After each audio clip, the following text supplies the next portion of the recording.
Halo semuanya, perkenalkan aku Indri. Aku adalah seorang istri yang lagi isi waktu luang dengan membaca buku. Tujuannya adalah untuk melatih public speakingku, sekalian juga menambah ilmu pengetahuan. Hari ini aku akan membaca buku berjudul Indonesia X-Files, karya Dr. Abdul Munim Idris SPF, diterbitkan oleh penerbit Nora Books, PT Mizan Publika, anggota IKAPI. Cetakan ke-1 Juni 2022. Kita akan melanjutkan bacaan kita kemarin dengan subjudul Cara Identifikasi Massal Korban Kerusuhan. Peristiwa kerusuhan di Banjarmasin, Jumat 23 Mei 1997. Pada akhir kampanye merupakan kejadian yang menyedihkan dan banyak menelan korban jiwa. Mereka terperangkap dan terbakar hangus di pusat pertokoan. Menurut Kepala Dinas Penerangan Polri, Brigjen Polisi Nur Faizi, jumlah yang tewas terbakar 123 orang. Oleh karena ditemukan juga senjata tajam seperti celurit dan senjata tajam lain di TKP, para korban diduga merupakan para penjarah.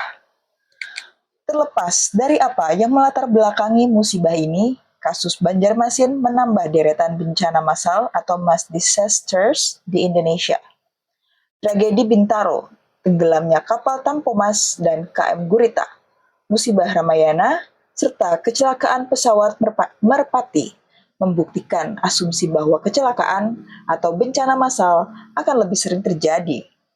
Hal tersebut berkaitan dengan peningkatan alat transportasi massal, pembangunan gedung bertingkat, serta sarana-sarana umum, seperti mal-mal yang tumbuh menjamur, tetapi tanpa diimbangi sarana perlengkapan alat pengaman jika suatu saat terjadi kebakaran atau bencana lain. Kasus Banjarmasin jelas merupakan kasus forensik. Keterlibatan ilmu kedokteran forensik serta ilmu-ilmu forensik lain adalah di dalam upaya menentukan identitas para korban, penyebab kematian korban, serta untuk menentukan mengapa musibah tersebut dapat terjadi. Upaya tersebut tentu akan memberi hasil yang maksimal jika ada mekanisme koordinasi di antara para ahli dengan instansi terkait. Tanpa adanya mekanisme, koordinasi tidak mungkin diperoleh hasil yang memuaskan. Dalam kedokteran forensik, ada dua penentuan identitas korban, yaitu identitas personal.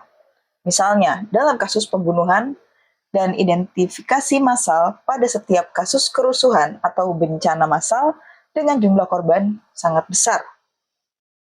Dalam identifikasi personal, korban yang diidentifikasi biasanya hanya satu atau beberapa orang. Pemeriksaan model ini dapat dikatakan dengan sangat mudah karena selain objeknya sedikit, waktu pemeriksaan cukup sehingga tidak perlu tergesa-gesa dan semua metode identifikasi seperti visual, dokumen, pakaian, perhiasan, medis, gigi, sidik jari, serologi, dan eksklusi. Jika diperlukan dapat dipergunakan. Dalam identifikasi personal, identitas korban harus ditentukan secara pasti dan tidak boleh salah. Dimaksudkan agar pihak penyidik yang menangani kasus tersebut dapat membuat suatu daftar mereka yang patut dicurigai dan diperiksa dalam kaitannya dengan kematian si korban. Dari daftar tersebut, pihak penyidik dapat mengembangkannya sehingga kasus dapat terungkap. Identifikasi massal mempunyai tujuan yang agak berbeda. Hasil pemeriksaan tersebut dipakai untuk penyidikan kecelakaan. Identifikasi pilot dan penumpang misalnya akan dapat menjelaskan mengapa kecelakaan tersebut dapat terjadi. Selain itu, identifikasi massal mempunyai aspek mediko-legal dan sosiologis, seperti penentuan penyebab kematian, cara kematian, asuransi, pengambilan korban oleh pihak keluarga, warisan, dan lainnya. Faktor jumlah korban yang sangat besar, tempat pemeriksaan yang tidak memadai, seperti di TKP atau bangunan darurat, serta faktor waktu yang sangat terbatas merupakan kendala dalam identifikasi massal. Dengan demikian, diperlukan kiat serta strategi dalam kasus kecelakaan atau bencana massal, seperti halnya kasus Banjarmasin. Observasi di TKP melibatkan ahli kedokteran forensik dan polisi. Di tempat para korban dikumpulkan melibatkan polisi, pihak keluarga, serta ahli lain, misal ahli perhiasan atau permata untuk mengenali perhiasan yang melekat pada korban. Di kamar mayat, tempat pemeriksaan lanjutan dilaksanakan, melibatkan ahli kedokteran forensik, ahli odontologi atau gigi forensik, ahli radiologi jika pemeriksaan dengan sinar X dibutuhkan. Misalnya, untuk mencari cacat yang ada pada tulang atau mencari anak peluru. Dan polisi yang menangani kasusnya. Semua data yang didapat dari hasil observasi yang melibatkan polisi sebagai pemimpin penyidikan, dokter ahli kedokteran forensik, dokter gigi forensik, dan ahli lainnya itu dikumpulkan ke badan yang dibentuk komisi identifikasi. Idealnya, pihak kepolisian yang mengordinasikan. Data yang sudah terkumpul di badan tersebut dicocokkan dengan data yang diperoleh berdasarkan keterangan atau informasi dari pihak keluarga, dokter, dan dokter gigi yang pernah merawat korban, pemerintah, serta dari para petugas penyelamat, survivors atau SAR, atas dasar data yang diperoleh. Baik dari observasi maupun informasi tersebut, badan yang berwenang atau Komisi Identifikasi Polri akan memberikan penjelasan secara resmi perihal identitas para korban. Kasus kebakaran Toser Baramayana di Bogor merupakan contoh kasus yang menunjukkan koordinasi tidak berjalan dengan baik. Mungkin tidak siap dalam menghadapi kasus bencana massal yang fatal, mengakibatkan kesimpangsiuran dalam hal jumlah korban. Hal tersebut pada akhirnya akan memberikan citra yang kurang baik bagi pemerintah, baik di tingkat nasional maupun internasional. Mengingat faktor jumlah korban yang besar, tempat pemeriksaan yang tidak memadai, serta waktu yang sangat terbatas atau pembusukan. Maka dalam praktiknya, tidak perlu harus menggunakan semua metode identifikasi untuk menentukan identitas korban. Biasanya sudah cukup dengan 2 metode saja. Sebagai contoh, identifikasi primer dari pakaian, identifikasi konfirmatif dari gigi atau dari perhiasan, atau dokumen yang ditemukan. Harus diakui bahwa identifikasi pada korban yang terbakar akan lebih sulit. Tidak sesederhana seperti apa yang telah diutarakan, tetapi pola kerja atau mekanisme kerja serta pendekatannya adalah seperti demikian. Meskipun untuk menentukan penyebab kematian seseorang itu mutlak harus dilakukan bedah mayat, dengan atau tanpa pemeriksaan laboratorium, dapat diketahui bahwa kematian korban bukan karena terbakar, tetapi karena keracunan gas karbon monoksida atau penyebab lainnya. Pada kasus Banjarmasin, identifikasi korban merupakan hal yang terpenting. Dari identitas korban, selain dapat dikembalikan pada pihak keluarga atau ahli warisnya, peristiwanya sendiri akan menjadi jelas mengapa dan siapa yang berada di balik musibah tersebut. Jika para korban tersebut memang penjara, maka kasus Banjarmasin dapat dikatakan sebagai kasus kriminal biasa. Kasus Banjarmasin tetap menjadi misteri jika identitas para korban gagal atau tetap tidak bisa diketahui. Hikmah dari peristiwa Banjarmasin serta kasus-kasus lainnya sebelumnya adalah peran kedokteran forensik serta ilmu-ilmu forensik lain harus diakui eksistensinya. Tidak boleh pula dilupakan untuk menghadapi era globalisasi, sudah waktunya pemerintah, dalam hal ini Polri, membentuk badan atau komisi identifikasi yang baik dengan memanfaatkan para ahli yang ada, baik dari lingkungan Polri sendiri maupun ahli dari universitas serta instansi yang terkait. Dengan demikian, jika terjadi bencana atau kecelakaan massal yang merenggut banyak korban jiwa, kita dengan sigap, cepat, dan tanggap akan mampu mengatasinya, khususnya dalam menentukan identitas korban. Subjudul, Identifikasi Massal dan Korban Kebakaran. 17 tahun silam, tepatnya 28 Maret 1996, si jago merah melahap habis Toser Baramayana, Pasar Kebon Kembang, Bogor. Berita heboh dan timbul simpang siur masalah jumlah korban yang tewas dalam peristiwa naas ini. Apakah memang sulit menghitung korban? Apakah sedemikian mudahnya membedakan abu atau arang yang berasal dari tubuh manusia dengan arang atau abu yang berasal dari kucing atau boneka? Memang jumlah kantong plastik hitam yang berisi sesuatu yang hangus terbakar jumlahnya 70-an. Tapi itu bukan berarti jumlah kantong plastik tersebut sesuai jumlah korban manusia. Lalu, di mana letak permasalahannya sehingga terjadi kesimpangsiuran dalam menyebutkan jumlah korban yang tewas dalam peristiwa kebakaran di Ramayana itu yang memberi dampak luas pada masyarakat. Protes bermunculan dan unjuk rasa pun digelar.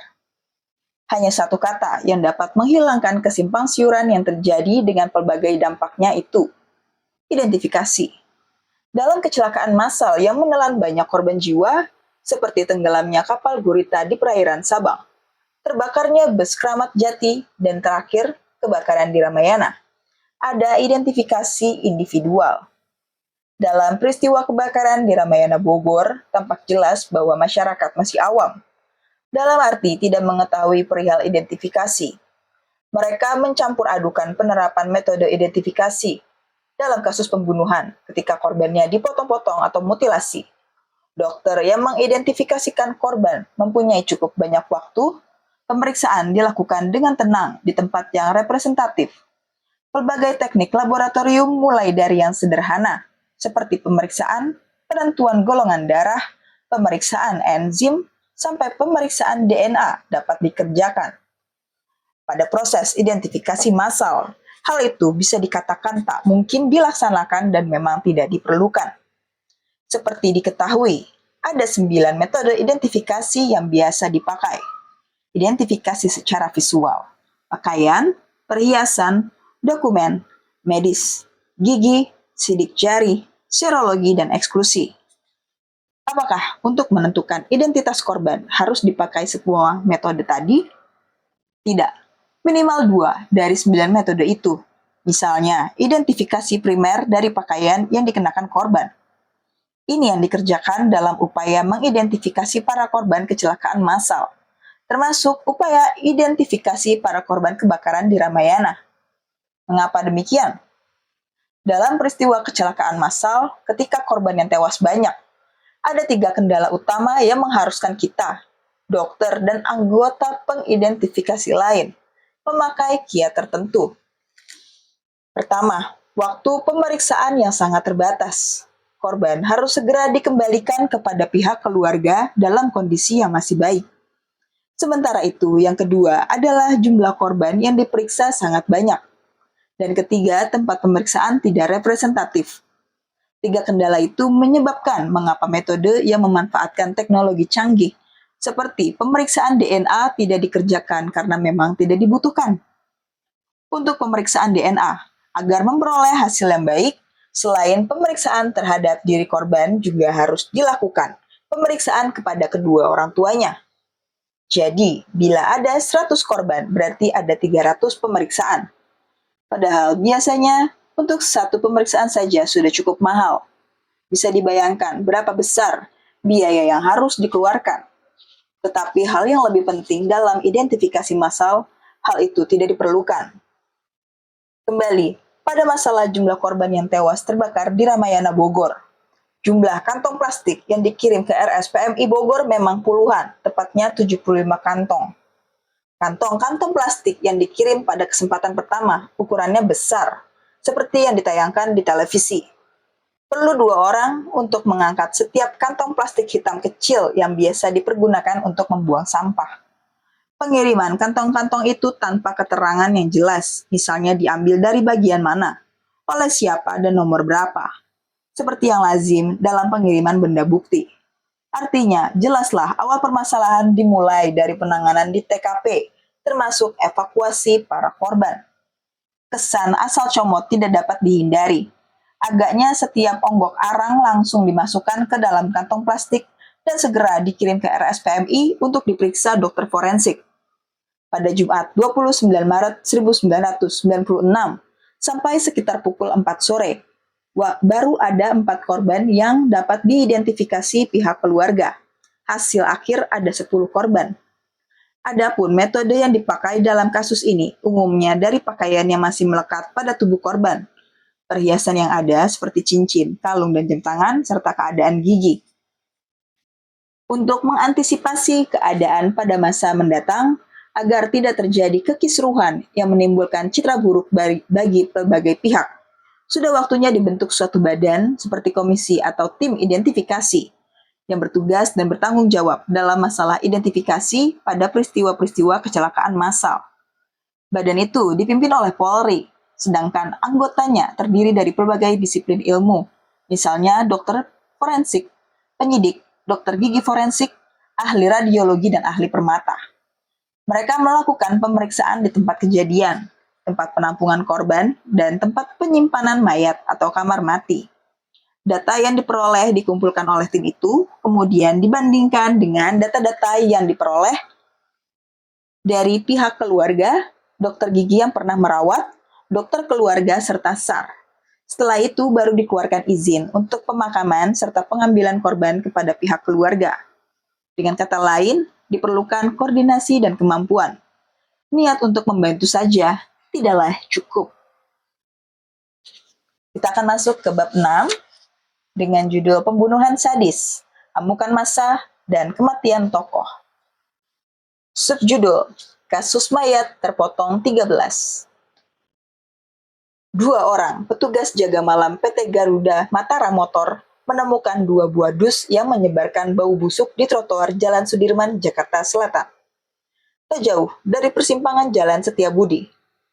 Tak ada yang berani memeriksa isinya, sementara polisi lalu lintas yang dilapori siangnya enggan meninggalkan tugas di persimpangan Jalan Setiabudi yang macet. Sampai kemudian 2 orang gelandangan mengais dus tersebut. Dokter Munim memeriksa kedua dus tersebut. Yang pertama berisi 13 potong tulang dan sebuah kepala. Dus lain berisikan 180 potong yang terdiri dari sayatan daging dan isi perut. Semuanya dapat disusun menjadi jasad manusia. Namun, Dokter Munim kehilangan bagian anus, kantong kencing, dan pankreas. Tanda-tanda yang memberikan dugaan bahwa kebengisan berlangsung antara malam Minggu 21 November hingga dini hari berikutnya. Menurut Dokter Munim, yang sudah banyak pengalaman di bidang kedokteran kehakiman atau forensik, kebengisan yang dihadapinya ini adalah yang terhebat. Bahwa pembunuhan diikuti kekejaman lain setelah korban mati. Menurut Dokter Munim memang sudah sering terjadi. Tapi terhadap korban yang hingga saat itu belum dikenal tersebut, memang bukan main. Si pembunuh tak hanya memotong-motong jasad korban secara sistematis, sempat pula menyayat dan mengupas seluruh daging dari tulang korbannya. Apa yang diterangkan Dokter Munim tentang si korban telah diumumkan secara luas. Umur diperkirakan antara 18 sampai 21 tahun. Tinggi badan 165 cm. Tubuh agak gemuk dan tegap. Beberapa tahi lalat yang bisa menjadi ciri menonjol juga disebutkan. Bahkan penyakit si korban, lubang kencing yang sangat sempit pada ujung kemaluannya yang tak disunat atau fimosis tak lupa pula diumumkan. Dokter Munim juga berpendapat bahwa korban digarap oleh lebih dari 1 orang. Sebab katanya mengerat tulang dan mengelupas si mayat bukan pekerjaan mudah. Sebuah tim otopsi pemeriksaan melakukan bedah mayat yang berpengalaman pun memerlukan waktu tak kurang dari 2 jam. Oleh karenanya, mudah diduga bahwa si pembunuh dan pembantunya harus mempunyai waktu sedikitnya 3-4 jam. Kutipan Tempo, tanggal 12 Desember tahun 1981. Subjudul selanjutnya adalah membuka lembaran lama Marsinah. Kasus Marsinah diusut kembali, menyusul perintah Presiden Gus Dur almarhum.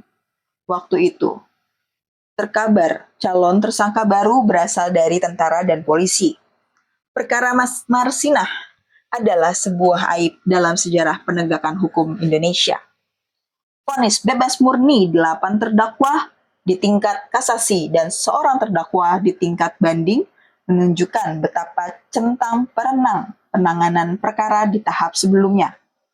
Tak pelak kasus itu pun masih terdaftar dalam agenda Organisasi Buruh Internasional atau ILO bernomor 1773. 1773. Dan itu tentu saja menjadi ganjalan pemerintah Indonesia dalam konferensi ILO. Karena itulah Gus Dur memerintahkan Menteri Tenaga Kerja Bomer Pasaribu agar segera menuntaskannya akhir Januari silam. Gayung bersambut, Kapolri Letjen Rusdi Harjo menyatakan kesiapan aparatnya. Cuma, kepolisian meminta agar pihaknya diberi kewenangan untuk memeriksa aparat militer yang diduga terlibat dalam pembunuhan Marsinah. Kami menemui hambatan sehubungan dengan peraturan perundang-undangan yang berlaku, kata Kadis Penpolda Jawa Timur, Letkol Sutrisno. Yang jelas, ujar Sutrisno, saat ini Polda mulai melakukan penyidikan ulang untuk memperoleh bukti-bukti baru. Paling tidak, prosedur penanganan kasus pembunuhan buruh PT Catur Putra Surya atau CPS pada Mei 1993 itu sudah benar, bahwa penyidik perkara pidana umum adalah Polri. Ini berbeda dengan yang terjadi 7 tahun silam. Tanpa bukti yang cukup, para tersangka diciduk aparat militer dan langsung diinterogasi dan disekap di Bakors Tanasda. Hampir 3 pekan, barulah mereka dipindahkan ke tahanan Polda. Rekayasa skenario pun digelar tanpa alat bukti yang cukup, kecuali pengakuan para terdakwa dalam BAP di bawah tekanan. Toh, Dewi Keadilan tak dapat ditipu, karena akhirnya mereka memperoleh vonis bebas murni. Pengacara Trimulya Desuryadi, yang dulu membela Yudi Susanto, direktur CPS yang sempat diadili, yakin bahwa polisi sudah tahu siapa pembunuh sebenarnya. Tapi masalahnya, ada keterlibatan oknum TNI AD dalam kasus ini sehingga menjadi tembok yang sulit ditembus, ujar Trimulya. Ia lalu menunjuk intervensi Kodim 0816 Sidoarjo dalam unjuk rasa buruh CPS sebagai indikasi awal. Karena itu, katanya lagi, saya yakin Marsinah disekap di salah satu instansi militer, kemungkinan di Kodim atau di Koramil. Ia mengingatkan penemuan bercak-bercak darah di Makodim oleh tim Lab 4 Mabes Polri saat pengusutan yang kedua kasus Marsinah. Maka, untuk mencari pembunuh sebenarnya, ia menyarankan memeriksa semua pejabat militer dan Polri yang bertugas di Jawa Timur saat tragedi terjadi. Di sisi lain, Dr. Forensik RSCM FKUI menyinggung kejanggalan pada visum Marsinah yang dilakukan RSUD Nganjuk dan Universitas Airlangga. Dalam visum dari Nganjuk yang ditulis adalah mekanisme kematiannya, bukan sebab kematiannya. Ini tidak lazim. Dan pada visum kedua, kesimpulannya hanya menyebutkan kematian akibat benda tumpul, padahal lazimnya ditulis akibat kekerasan tumpul. Jadi dengan kesimpulan itu, berarti senjata api sudah tidak masuk, kata Munim kepada Rusman Widodo dari forum. Padahal, bila dilihat dari hebatnya kerusakan pada bagian bawah tubuh korban, ia menduga penyebabnya adalah peluru yang ditembakkan dari senjata api. Menyadari pihaknya kini menjadi sorotan, Pangdam Brawijaya Maijen TNI Sudi Silalahi menyatakan tidak berkeberatan bila ada pemeriksaan terhadap aparat yang diduga terlibat. Silakan saja, kalau terbukti bersalah harus diproses secara hukum, kata Silalahi. Kapendam Letkol Joko Agus juga mengatakan sebenarnya TNI AD tak menginginkan kasus Marsinah berlarut-larut tanpa kejelasan. Namun, ia tidak sependapat atas dugaan militerlah yang memerintahkan 3 anggota Polres Madiun membuang tubuh Marsinah dari pinggir Jalan Raya Saradan ke Wilangan Nganjuk lewat Handitolki. Gelombang frekuensi yang digunakan militer lebih tinggi dari kepolisian, ucap Joko. Berarti tidak mungkin perintah itu datang dari luar kepolisian. Dan sumber forum di kalangan Kodim yang selama ini dituduh terlibat membunuh Marsinah yakin ada pihak lain yang mestinya bertanggung jawab. Saya tidak habis mengerti kenapa saya yang dituduh, tapi sekarang saya siap bila DPR mengundang, katanya. Yang jelas, ia sudah siap perang untuk mengatakan fakta apa adanya. Jadi, tunggu apa lagi? Kutipan Forum Keadilan tanggal 20 Februari tahun 2000. Subjudul selanjutnya, teror terhadap jubah hakim. Pengungkapan kasus penembakan Hakim Agung M. Syafiyuddin Kartasasmita masih gelap. Benarkah berkaitan dengan pengadilan ad hoc pelanggaran HAM? Penyelidikan atas kasus penembakan terhadap Ketua Muda Pidana Umum Mahkamah Agung M. Syafiyuddin Kartasasmita ibarat mencari jarum yang jatuh di timbunan jerami. Lihat saja, sejak Syafiyuddin ditembak, Kamis pekan lalu hingga awal pekan ini belum ada tanda-tanda kasus itu akan terungkap. Kapolda Metro Jaya, Irjen Sofyan Jacob, mengaku belum punya indikasi mengarah kepada siapa dan kelompok mana pelaku penembakan itu. Hanya Sofyan mengakui pelakunya sangat lihai. Pelakunya sangat profesional dan mahir menggunakan senjata, kata Sofyan. Sejauh ini, polisi masih berkutat dalam pembentukan tim guna melacak pelaku tersebut. Tim dikerahkan melacak terbagi 3. Reserse Mabes Polri, Reserse Polda Metro Jaya, dan Reserse Polres Jakarta Pusat. Demikian. Tetap saja kasus teror paling sadis terhadap petinggi hukum itu masih gelap. Padahal andai pada hari naas yang dialami lelaki kelahiran Jakarta 61 tahun lalu itu ada polisi melintas TKO. Bisa jadi jejak pembunuh berdarah dingin tersebut tak sulit diikuti. Jika dirunut kronologi kejadian sebenarnya berlangsung di tengah kesibukan masyarakat yang sedang beraktivitas. Pagi itu Syafyudin meninggalkan rumahnya di Jalan Lantana 2 nomor 1A Sunter Jakarta Utara menuju kantor dengan menyetir sendiri mobilnya. Honda CR-V warna perak bernomor polisi B999KZ. Tatkala berada di kawasan Jalan Letjen Suprapto, Jakarta Pusat, mobilnya dipepet 2 orang pemuda yang berboncengan sepeda motor RX King warna hitam. Seorang di antara mereka langsung melepaskan 2 tembakan. 1 peluru mengenai pintu mobil bagian depan kanan, peluru lainnya menembus ban depan kanan, ban mobil pun pecah dan membuat mobil oleng menyeruduk 3 kios rokok. Mobil lantas menghantam tempat pangkas rambut Denny HR. Kendaraan itu baru berhenti setelah membentur warung sate dan membuat Royali, 17 tahun, luka-luka. Saat itu sebenarnya terdengar jeritan Syafyudin, "Rampok! Rampok!" Namun penjahat yang mengenakan helm dan jaket kulit hitam itu nekat. Disaksikan puluhan pasangan mata, seorang penjahat turun dari motor dan mendatangi Syafyudin dengan posisi tangan mengacungkan pistol ke samping. Pria berbadan besar itu lalu berjalan mendekati mobil korban. Dengan dingin, penjahat itu melepaskan tembakan dari jarak dekat ke tubuh Syafyudin. 3 butir peluru menembus kaca depan mobil. 2 tembakan lainnya melubangi dan menghancurkan kaca mobil bagian samping kanan depan. Syafyudin akhirnya tewas di tempat. Mayatnya kemudian dibawa ke rumah sakit Cipto Mangunkusumo. Dr. Munim Idris yang melakukan otopsi berpendapat 4 tembakan menembus bagian belakang telinga hingga jebol ke pipi. Selain itu, 1 butir peluru berukuran 9 mm bersarang di tubuh korban. Sedangkan tembakan lainnya mengenai lengan di bawah hingga membuat tulang patah.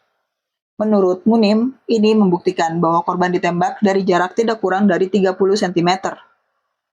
Munim menjelaskan, peluru kaliber 9 mm kerap digunakan para pembunuh jalanan di ibu kota.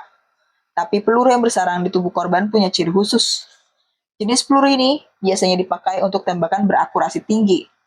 Hasil otopsi Munim sesuai dengan hasil pemeriksaan Pusat Laboratorium Forensik atau Puslap-4 Mabes Polri. Menurut Brigadir Jenderal Hamim Surya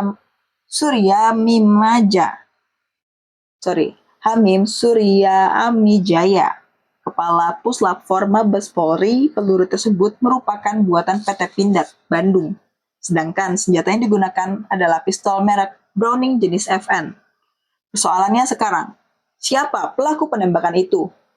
Kepala Dinas Penerangan Polda Metro Jaya, Komisaris Besar Anton Bahrul Alam, menyebutkan bahwa pihaknya tengah menarik benang merah atas kasus-kasus yang sedang dan telah selesai ditangani korban. Sejauh ini, Anton tidak melihat adanya indikasi lain di balik pembunuhan tersebut. Sebab, saat kejadian tidak ada barang milik korban yang hilang, kata Anton kepada Gama. Anton lebih cenderung mengaitkan pembunuhan itu karena alasan dendam pribadi atas perkara yang ditangani oleh korban. Misalnya perkara dugaan KKN yang melibatkan mantan Presiden Soeharto. Dalam kasus ini, Syafyudin bertindak selaku Ketua Majelis Hakim dibantu R. Sunu Wahadi dan Artio Alkostar. Perkara kedua tentang kasasi terdakwa Hutomo Mandala Putra alias Tommy Soeharto. Di sini Tommy dinyatakan tetap bersalah dan dihukum 18 bulan penjara. Kemudian kasus Joko S. Chandra serta permohonan pemindahan Bob Hasan yang ditolak. Sebenarnya teror berupa telepon gelap sudah dirasakan Hakim Agung yang lain sebelum terjadinya penembakan terhadap Syafyudin. Cuma para hakim agung tersebut menganggap teror tersebut sebagai angin lalu. Mereka baru angkat bicara setelah terjadi kasus penembakan yang dialami Syafyuddin. Mereka yang menerima teror itu antara lain R. Sunu Wahadi, yang tak lain menjadi hakim anggota tatkala menyidangkan kasus Tommy Soeharto yang diketuai Syafyuddin. Rumah Sunu diancam akan dibom. Belakangan, teror menimpa pengacara kondang, OC Kaligis. Si penelpon mengancam akan membunuh Kaligis setelah kematian Syafyuddin. Mungkin teror itu karena profesi saya sebagai pengacara, kata Kaligis kepada Gama. Lebih sadis lagi bunyi ancaman yang diterima Kepala Kejari Jakarta Selatan, Antasari Azhar. Bunyinya, hakim sudah dihabisi, sekarang tinggal jaksa dan kejarinya. Ancaman lainnya, siapkan bendera kuning karena sebentar lagi korban dijemput di Hotel Century. Seperti diketahui, Antasari adalah pimpinan yang mengeksekusi Tommy. Kaligis maupun Antasari telah melaporkan ancaman itu ke Mabes Polri. Benarkah dugaan itu? Juan Felix Tambubolon, pengacara Soeharto, buru-buru menepisnya. Menurut Juan, tudingan itu tidak beralasan. Juan menambahkan, kasus pembunuhan itu seharusnya terungkap dulu. Setelah itu baru bisa dituding siapa pelakunya. Tapi karena Soeharto telah menjadi opini publik, setiap kasus selalu dihubung-hubungkan dengan Soeharto. Yang jelas, kasus penembakan itu tidak ada hubungannya dengan klien saya, kata Juan kepada Gama. Hal serupa dikatakan Nudirman Munir, pengacara Tommy. Munir malah menyebut bahwa selama ini Syafyuddin punya hubungan baik dengan keluarga Cendana.